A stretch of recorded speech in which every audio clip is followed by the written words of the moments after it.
Mesdames, Messieurs, bonsoir. Comme premier invité au Touche-à-Tout ce soir, j'ai le plaisir de recevoir le président du Comité de développement agroalimentaire des Appalaches, M. Michel Nadeau. Bonsoir, Okay, Michel. bonsoir. Comité de développement agroalimentaire, il me semble que ça doit être assez récent, hein, parce que il me semble que j'ai jamais entendu parler de ça dans la région. Non. Le comité de développement agroalimentaire, c'est resté d'environ un mois environ. Ah bon? Oui, pas plus. Ce comité-là a été formé suite au PDZA. Hop, PDZA, qu'est-ce que ça veut dire, Pour ceux ça? qui ne connaissent pas, le PD ne sont pas familiers avec ces lettres-là, c'est le programme de développement de la zone agricole. P pour Programme des développements zone A agricole. Oui. OK. Ça, le programme de développement de la zone agricole, c'est la MRC qui l'a mis en application suite à un programme du gouvernement provincial qui ont été subventionnés. Ils ont commencé par faire une étude de notre MRC au niveau de l'agriculture et au niveau de l'agroalimentaire. Moi, j'ai déjà reçu Rémi Fluet Oui. de la MRC. Oui. C'est ça, là? Oui, c'est le lui qui PDZA, était mandaté. hein? Oui, c'est lui Alors, qui était le programme mandaté. de développement de zones agricoles. Oui, exactement. Fait que suite au programme de développement de la zone agricole, nous, quand je dis nous, c'est l'UPA en collaboration avec la SDE. Nous avions formé une table de travail un an auparavant, le PDZA, okay, pour étudier la possibilité d'implanter un incubateur agroalimentaire dans notre MRC. Un an après, notre MRC a commencé à faire le PDZA. Donc, nous, on avait commencé déjà à démarcher à la grandeur de notre MRC. On avait rencontré plusieurs maires, plusieurs personnes qui semblaient intéressées justement à développer ces deux produits-là, qui est un incubateur et un centre de transformation. Fait qu'on ramassait des données pour voir si ça serait pertinent de développer ces deux produits-là pour notre MRC au niveau de l'agriculture. Quand le PDZA a commencé, Donc, il y avait déjà une avance. on avait une avance un peu sur le PDZA. Donc, on s'est assis avec M. Rémi Fluet, puis on a échangé toutes les données qu'on avait recueillies au niveau de la MRC. Donc, on a développé une belle collaboration avec notre MRC. Fait que l'UPA, dans un sens, en collaboration avec la SDE, je veux souligner, là, parce que la SDE, là, si on n'aurait pas eu la SDE, on n'aurait pas pu aller si loin que ça dans notre étude. La SDE a tout le temps été avec nous autres constamment dans notre recherche au niveau du marché pour voir si c'était possible de développer un centre agroalimentaire dans notre MRC. Fait que suite à ça, on a développé une espèce de,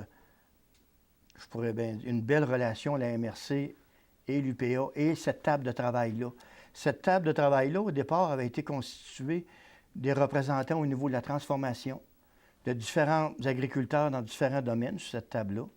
Il y avait différentes personnes au niveau politiquement qui étaient impliquées sur cette table-là. Le MAMO et le MAPAC étaient impliqués aussi. Okay. MAMO, ça, c'est la municipale, ça. Oui. Okay. Ben, je veux dire, c'est un organisme provincial qui subventionne tout ce qui est niveau agriculture, là, c'est un organisme dans ce sens-là. Okay. Le MAPAC aussi est impliqué énormément dans cette démarche-là.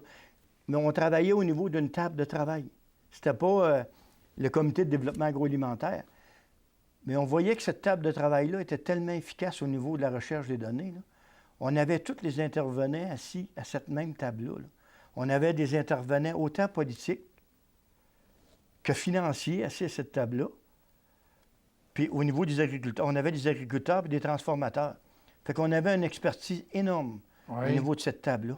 Fait que tout ce qu'on ramassait, nos données, on les transmettait à la MRC pour leur PDZA. Fait qu'on mettait ensemble ce qu'on ramassait comme données. Donc, c'était un travail de collaboration entre les différents organismes. Énorme. Mais toi, Michel, comme président, là, donc ça doit être très payant, le président du comité là, de développement agroalimentaire, tu es issu de quel secteur, toi? Moi, je suis un producteur acéricole. Acéricole? Oui. Ma production, je la fais à Saint-Adrien-d'Irlande. OK. Alors, c'est à ce titre-là que tu as abouti à cette table-là?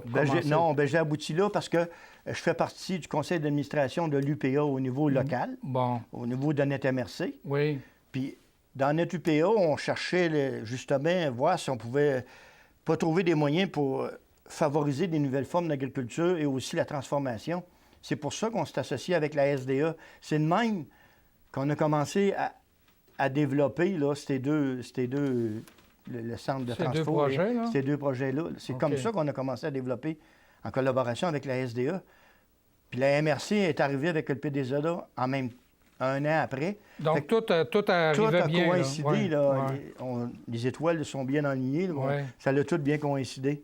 Mais il faut dire qu'à la SDE, il y a deux travailleurs, là, deux filles qui travaillent spécifiquement sur le domaine agricole, rural. Oui. Il y a Carole, Il y a puis Carole Louise. Mercier. Carole Oui, il y a Mercier, Louise. puis Louise Nadeau. Oui. Donc, j'imagine que vous avez travaillé beaucoup avec ces filles-là. Surtout avec Carole. Avec Carole, Louise, oui. elle est impliquée, je pense, plus peut-être au niveau social. Au niveau social puis artistique. Artistique. Tandis que Carole est impliquée plus dans des dossiers Qui relèvent justement de l'agriculture. qui relèvent de l'agriculture. Puis je peux vous dire, je l'ai dit au départ, si on n'aurait pas eu la SDE ainsi que Carole Mercier, là, les deux projets qu'on est en train de faire surgir là, au niveau de notre MRC, là, je pense qu'il n'aurait pas été réalisable sans eux autres. Là, juste avant de parler élaborer un petit peu plus sur les deux projets, là, qui c'est qui fait partie du comité? Bon, là, j'ai le président en avant de moi, mais qui sont les autres représentants? Les personnes, on est 15 personnes au niveau de Ah, mon Dieu, vous êtes beaucoup! Ah oui, il y a toute une expertise autour de la table. Là. Il y a moi qui fais partie du comité, il y a Claude Labranche, qui est un agriculteur au niveau de laitière, des vaches laitières. Il y a M. Jimmy Hamel, qui se trouve à représenter la relève. Il se trouve à prendre la relève chez lui, là, au niveau de la ferme. Bon. Fait que là, on a une belle synergie qui se fait.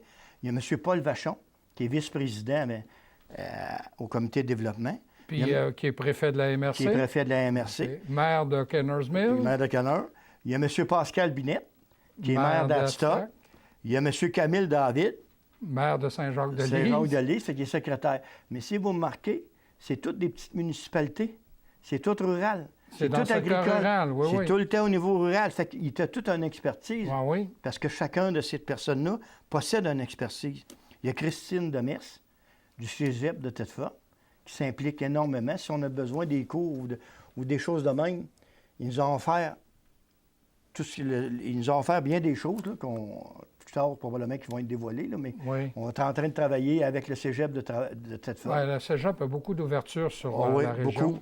On a M. Alain Laflamme, du Tremplin, aussi, qui s'assied à notre table. Fait que de même, si on développe des produits ou on a besoin des choses, ils sont prêts à mettre à notre disposition. Fait que, comme vous voyez autour de la table, là, on a tout un bagage autour de la table. Là. On a Mme Maggie Roy, du réseau d'entraide. Le réseau d'entraide, Maggie, oui, je connais Maggie, très bien. C'est un apport important. On a M. Raymond Simon, de la SADC. Oui. Ensuite de ça, on a Mathieu Ouera-Bussière, du marché public de Tetford. Oui. On avait Serge Dubois de Biodélice, mais malheureusement, son entreprise prend tellement d'expansion qu'il a un peu moins de temps à nous consacrer. Comme vous savez, il voyage beaucoup en Europe. Il est en train de développer un beau marché en Europe. Là. Mais on a apprécié. Il a travaillé avec nous là, tout le temps. Puis même là, au premier CA qu'on a fait, il participait au premier CA. Là, mais il nous a dit que là, il manquait de disponibilité de temps. Fait que là, il va falloir peut-être regarder pour trouver une autre personne qui est dans le domaine de la transformation. Oui. Tout le temps. Oui, parce que les autres, effectivement, ils sont non seulement... Ils recueillent non seulement le sirop d'érable, mais ils le transforment. Puis ils le mettent sur le marché. Ça fait qu'on a toute une expertise. On a une expertise au niveau de la transformation et une expertise au niveau de la mise en marché qui est excessivement importante. Ah, là, oui. Parce que là, ils sont en train de développer des réseaux en Europe. Là, je pense que ça va devenir très, très intéressant pour leur entreprise et pour d'autres entreprises agroalimentaires. J'ouvre une petite parenthèse. Serge a déjà compté qu'à un moment donné, il y a eu un appel téléphonique de quelqu'un de la région de Thetford qui est assis dans un restaurant au Japon et qui a une bouteille de sirop d'érable avec Biodélice, avec le numéro de téléphone. Ah, oui. Le gars, il a appelé immédiatement sur place, puis il a laissé le message sur la boîte vocale de Biodélice ici à Black Lake. Là. Oui. Et Serge, il compte ça, là. Il dit, le gars, il dit, je pouvais pas passer à côté de vous dire que votre sirop d'érable, là, je l'ai sur ma table, je suis à tel restaurant, telle place, puis il était au Japon. Mais on a plusieurs entreprises au niveau... C'est très peu connu dans notre MRC, là, ce qui se fait au niveau de l'agriculture. Puis les gens, ils pensent que l'agriculture, c'est juste produire des produits là, locaux. Oui, mais dans notre région, le lait. Ouais, mais dans notre région, ça représente 110 millions de chiffres d'affaires, là. Pour ceux qui le savent pas. Tant que ça? Oui, oui. c'est environ 1200 emplois directs, puis 2000 indirects, là. Tu sais, les gens, quand on parle aux gens, ils ne prennent pas conscience de tout l'impact économique qu'on peut avoir. Oui. L'année dernière, j'ai eu le plaisir de recevoir à 4 ou 5 reprises le président de l'UPA. Oui, rien Marcel. de moins, hein? On va se servir, il est de la région. Et Marcel me faisait justement à cette remarque-là toute l'importance que l'agriculture peut prendre au Québec. Puis là, tu viens de me donner des chiffres. Là, ça, je parle au niveau de notre MRC. Oui. Alors, c'est encore important. Mais là, je ne sais pas combien il me reste de temps, mais j'aimerais ça qu'on développe juste un petit peu plus sur les deux projets. Tu as parlé d'incubateur puis de centre de transformation. Oui. Qu'est-ce que tu entends par incubateur? L'incubateur, ça, c'est une terre-école qui va être située... Et il reste 2 minutes, alors allons-y. Mon Dieu, c'est une terre-école qui va être située à Adstock. OK. Actuellement, on a déjà 16 arbres sur location. Il y a 8 arbres qui est prêt à recevoir des incubés pour l'été prochain. Après ça, il y aurait le centre de transformation qui serait situé à la mine King Beaver. Ah oui, OK. Dans les locaux, là? Dans les hangars? Oui, dans le hangar, aux côtés du shaft, du nouveau shaft oui, qu'ils ont monté, oui. direct aux côtés, où ce que le marché public est l'été. Oui. Bon, bien, ça va être à la même endroit. Dans cet endroit-là, il va y avoir un centre de transformation. Dans notre projet, il y a un centre de transformation. Il y aurait une boutique à l'année pour vendre les produits régionaux, nos produits qu'on fabrique dans notre région. Bon. Oui. Fait que je pense que ça serait... Ça deviendrait... C'est un apport, là... mais moi, je veux souligner l'esprit d'ouverture que notre MRC a manifesté, là. Bon. En prenant le PDZA, là, je veux dire, c'est pas toutes les municipalités qui sont ouvertes comme la nôtre. Puis le temps qu'ils mettent, quand vous remarquez, là, on a 3 maires, dont notre préfet qui est impliqué, là. Je veux dire, les gens se rendent compte. Ceux qui se souviennent, quand les mines sont fermées, on a dit on va diversifier notre région au niveau économique. Là, on le fait, là. Là, on l'a fait. Mais on a tout le temps sous-estimé l'agriculture. Là, on est en train de s'impliquer au niveau de l'agriculture. Puis je peux vous dire que ça peut générer beaucoup d'emplois puis beaucoup de financement au niveau de notre MRC, là. Si on s'en occupe le moindrement un peu. Je ne sais pas si on va révéler des choses, là, mais j'ai quasiment envie de dire justement aux téléspectateurs, on va en reparler du programme de vos 2 projets parce qu'il y a un projet dans l'air là, avec vous autres et puis la télévision communautaire pour faire une série d'émissions, justement. Oui. Alors, espérons que ça va se concrétiser. Oui, on l'espère tous, là. Alors, merci beaucoup, Michel. Ça m'a fait plaisir. Alors, j'avais le plaisir de recevoir le président du Comité de développement agroalimentaire des Appalaches, M. Michel Nadeau. Restez des nôtres, l'émission se poursuit dans quelques instants.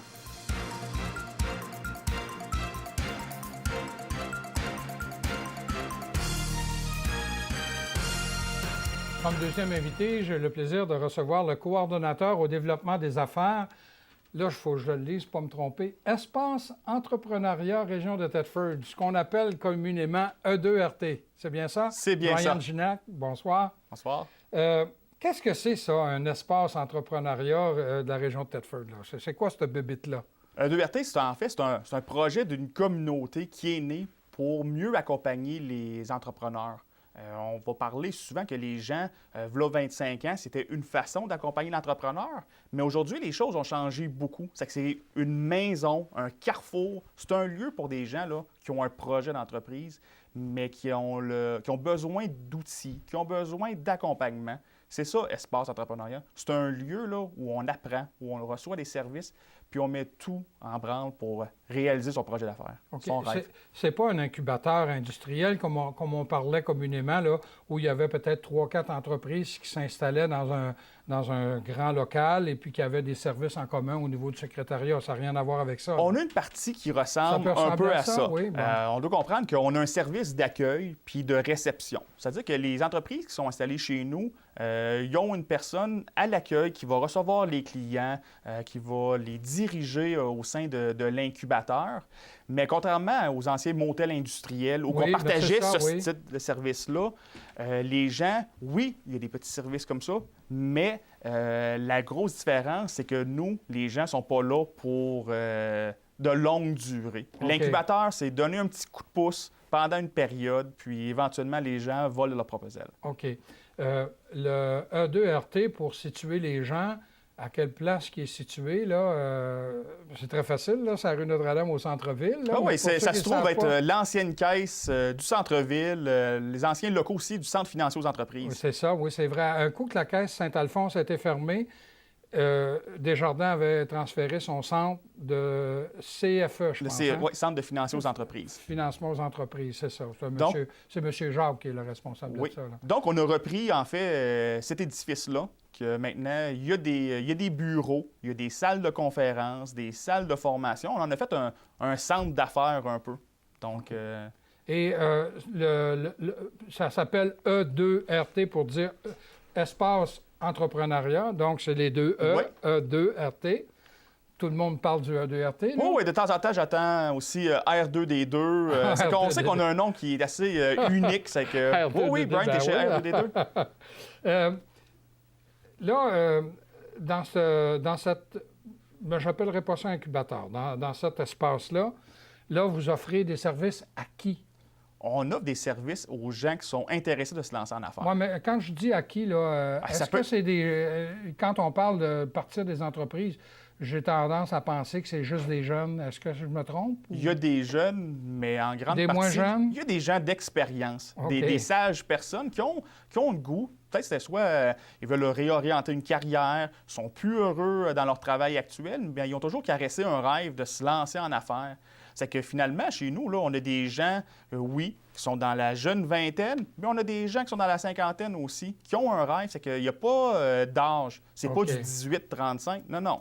Chaque personne qui a un projet, là, bien, venez nous voir. Nous, ça nous fait plaisir. Là. Et c'est ouvert depuis quand? En fait, en septembre 2015, c'est que ça fait un peu plus d'un an qu'on est en opération. Et toi, Brian, comme coordonnateur, tu es là depuis... Depuis le début, Depuis le début? Oui, Okay. depuis le début. Mais tu as travaillé à la SDE aussi. Oui, et à l'époque, j'ai déjà travaillé à la SDE, puis après ça, j'ai été beaucoup en entreprise privée au développement des affaires. Bon. J'ai eu la chance de travailler aussi en entreprise en démarrage, une jeune entreprise ici qui s'appelle Inoltech. Donc, c'est là que j'ai été beaucoup sensibilisé au monde des entreprises en démarrage. C'est quoi les défis? C'est quoi Qu'est-ce qu'ils vivent à tous les jours? Là? Bon. Alors là, moi, je veux me partir une entreprise. Tu m'as dit que je pouvais y aller. Oui. C'est pas du 18-35. Non. Donc, j'ai juste un petit peu plus que 18-35. Alors là, je me présente, puis je dis, moi, je veux partir une entreprise. Je fais quoi, là? Bien, une fois que vous allez venir chez nous, on va vous accueillir, on va vous rencontrer, savoir c'est quoi votre projet, est-ce que vous avez déjà des choses qui sont avancées dans votre projet ou c'est juste tout simplement une idée. On veut identifier vos besoins. Est-ce que l'idée du projet est pas mal complète? C'est-tu juste du financement que vous avez besoin? Si c'est du financement, mais on peut vous diriger vers des partenaires. Si vous dites, j'ai une idée, là, mais je ne sais pas comment m'y prendre. Bien là, on a des programmes de formation. En fait, on a 2 parcours. On a un parcours pour la personne qui n'a aucune espèce d'idée c'est quoi se lancer en affaires. Ça, c'est une formation qui est donnée par le lancement aux entreprises par le tremplin. Donc, une personne qui va acquérir c'est quoi un plan d'affaires, des notions en comptabilité, en marketing. Puis après ça, on a la personne aussi, puis le programme dit oui, j'ai une idée, mais là, il faut que j'accélère mon concept. Donc, ça, c'est des ateliers que E2RT offre. C'est un programme. Présentement, on a 9 individus qui suivent un programme d'accélération. Ça veut dire qu'ils ont une idée, puis en groupe, ils en discutent. C'est qu'ils vont avoir des notions de marketing, oui, mais vraiment, est-ce que mon idée, est-ce que ça tient la route? Vite, il faut que j'aille valider l'information. C'est que c'est 2 parcours. C'est que ça peut être de la formation, ça peut être du financement, mais ça peut être juste obtenir quelques renseignements. Donc, nous, on va référer ça via nos partenaires qu'on a. C'est que la personne est prise en main, là, c'est terminé les 12 travaux d'Astérix, de s'en aller sur le boulevard à notre place, aller rencontrer quelqu'un d'autre. On centralise tous les services à l'entrepreneuriat. Et c'est qui offre ces services-là? Là? Est-ce que vous avez un personnel ou vous allez chercher des compétences un peu à gauche, à droite? Bien, E2RT, en fait, c'est une équipe de 2 à la base. Il y a Mario Huard qui est à la direction générale et moi. Mais après ça, on s'entoure de partenaires, dont, un exemple, la SDE. La SDE vient offrir des services 3 jours semaine dans nos locaux. Tant nous incuber que ça pourrait être un entrepreneur qui est de passage et qui a besoin d'un renseignement. Donc, c'est des gens qui sont déjà dans le milieu, qui sont habitués, des professionnels. Puis aussi, on a même ajouté une autre gamme de services avec d'autres entreprises de services. Exemple, Desjardins Entreprises qui vient offrir des conseils en financement, Raymond Chabot qui peut répondre à des questions en comptabilité. Donc, tous ces services-là à côté, là, c'est un plus pour l'entrepreneur. Tu as parlé de la commission scolaire qui offre le démarrage en entreprise. Démarrage d'entreprise, qui ont d'autres cours comme gérer efficacement son entreprise. Le cégep est aussi là, va donner différents cours. Donc, on voit que c'est vraiment un carrefour, c'est un lieu d'apprentissage, un lieu de formation, là, Espace entrepreneurial.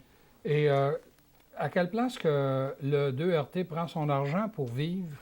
2RT, bien, on a eu l'argent, c'est une contribution de Développement économique Canada qui était dans le fonds de 50 millions. Donc, c'est notre argent, notre fonds de roulement provient principalement de Développement économique Canada. OK. Qui nous soutient pendant... Mais les gens qui... Parce que moi, là, à un moment donné, j'ai rencontré des jeunes qui venaient de se partir une entreprise. Et ils étaient situés à l'étage, là, dans un local. Et là, maintenant, je sais pas, ils sont devenus grands, ils volent de leurs propres ailes parce qu'ils sont rendus à la place Cahouette, là, sur la rue Notre-Dame. Est-ce que ces jeunes-là payaient un coût de location de logement ou enfin... Oui, il faut comprendre que les gens qui sont dans nos locaux paient un loyer comme s'ils étaient dans un autre local commercial. C'est important de dire aux gens, oui, on vous donne un coup de pouce, mais il faut apprendre aussi que dans la vraie vie, en tant qu'entrepreneur, il y a des coûts. Il y a des coûts d'assurance, il y a des coûts de loyer, il va y avoir des coûts de photocopieurs, des coûts de location de salle. Donc, c'est tous des revenus aussi qui s'ajoutent aux contributions, évidemment, de Développement économique Canada. On cible aussi des entreprises existantes parce qu'on a maintenant, depuis le début, en fait, des salles de conférences, des salles de formation. Donc, une entreprise qui souhaite sortir de son milieu, dire « je ne veux pas me faire déranger », bien, c'est possible de venir louer une salle chez nous. Puis c'est ça la beauté d'un centre, c'est que le jeune entrepreneur peut fréquenter des entrepreneurs d'expérience. Peut-être que ces gens-là, dans un autre milieu, ce ne seraient pas rencontrés, mais Espace entrepreneuriat fait en sorte que les gens puissent avoir un maillage, qu'il y ait du réseautage, vraiment, de ces gens-là. En parlant de location de locaux, là, est-ce que tout le monde peut louer entre autres, là, au sol, vous avez 2 salles. Vous avez ce qu'on appelait la salle Jacques Lessard, là, du nom du directeur général de la Caisse populaire de Thetford. Là, vous l'avez divisé en 2. Ça fait deux locaux assez bien, là. Donc, ces locaux-là sont à la disposition de tout le monde? Beaucoup. Des entreprises, organismes surtout. On doit comprendre, là, ça doit avoir une mission, soit de formation éducative. On ne fait pas de location pour des parties de bureau, des choses comme ça. Moi, j'ai suivi une formation qui était donnée par la SADC, c'est-à-dire qui était chapeautée par la SADC, mais qui était donnée par un individu là, qui avait une connaissance et une compétence dans un domaine particulier. Alors ça, c'est le type parfait d'exemple. Le cégep qui vient donner une formation qui pourrait toucher au service à la clientèle, ça peut être aussi au niveau de l'innovation, ça peut être différents types de formations. Des organismes qui disent « j'aimerais ça me trouver un lieu », bien, c'est des choses que les gens peuvent communiquer avec nous puis dire oui, j'aimerais ça offrir une formation chez vous, puis on va se faire un plaisir de regarder le projet avec eux, là. Ouais. C'est un lieu 2RT pour la collectivité.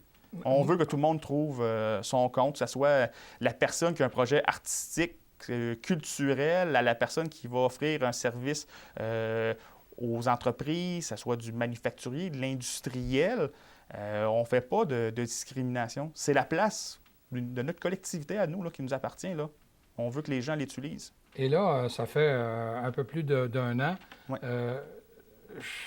Je vais poser ma question différemment. J'avais envie de te demander, est-ce que vous êtes satisfait jusqu'à aujourd'hui? Puis je pense que la réponse, on l'a eue lors du dernier Gala Zénith, où il y a au moins, de mémoire, 2 entreprises qui logeaient à l'espace entrepreneuriat qui ont gagné des prix. Donc, ça veut dire qu'il y a une stimulation à quelque part. Là. Ah oui, c'est certain qu'on est très heureux là, depuis le début. Nos locaux actuellement sont pleins. On a, c'est-à-dire que c'est intéressant pour un entrepreneur de venir chez nous, que les services fonctionnent. On a un autre groupe de jeunes qui sont en accélération, donc ils travaillent sur un projet. Ça, c'est des résultats pour nous qui sont concrets. Puis les entrepreneurs qui ont quitté aussi chez nous, c'est une belle gage de succès. Puis dire, ah, c'est beau, vous êtes passé par le 2RT, vous êtes venu chercher l'accompagnement, les outils que vous aviez besoin pendant cette période-là. Puis aujourd'hui, bien, vous continuez. Puis on veut toujours garder un lien avec ces gens-là qui passent dans nos locaux. C'est un peu nos ambassadeurs en même temps. Donc, pour nous autres, c'est une grande fierté. On est heureux. Encore beaucoup de projets. Bien, merci beaucoup, Brian. Mais merci beaucoup. Alors, j'avais le plaisir de recevoir le coordonnateur au développement des affaires à l'espace entrepreneuriat de la région de Thetford, situé dans l'ancienne caisse populaire de Thetford, au centre-ville, ici, tout près, l'ancienne caisse Saint-Alphonse. Alors, je vous invite à nous revenir la semaine prochaine.